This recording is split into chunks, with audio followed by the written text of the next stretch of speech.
ఇవాళ నేను 1000-1200 ఎకరాలు ఆడ భూసేకరణ చేసి తొండలు గుడ్లు పెట్టని భూములను ఇవాళ ఏదైనా ఏజో పారిశ్రామిక వాడ తీసుకొచ్చి పరిశ్రమలు తెస్తే మా పిల్లలకు ఉద్యోగాలు వస్తాయి, నా ప్రాంతం అభివృద్ధి జరుగుతుంది.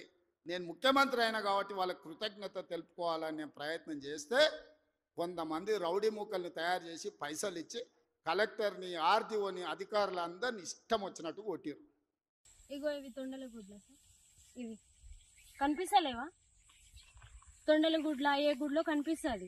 ఇవంతా తొండల గుడ్లు. తొండలు పెట్టినాయా మరి? మేము పెట్టినామా మరి నువ్వు పెట్టినావు? చూద్దాం మరి. ఫార్మా కంపెనీ కోసం మేము భూములు తీసుకుంటాం. ఇయ్యం సార్. పచ్చని పొలాలు ఇవన్నీ ఇంత మంచిగా పండే భూముల్లో వచ్చి నేను ఫార్మా పెడతా, నేను ఫ్యాక్టరీలు పెడతా అంటే ఎవరిస్తారు సార్? ఇంత మంచిగా మేము ఇగో ఇవి చేసి మేము ఇస్తేనే మీరు ముందల తింటున్నారు. మేము పడిన కష్టమే మీరు ముందల తింటున్నారు. మేము ఇయ్యం సార్.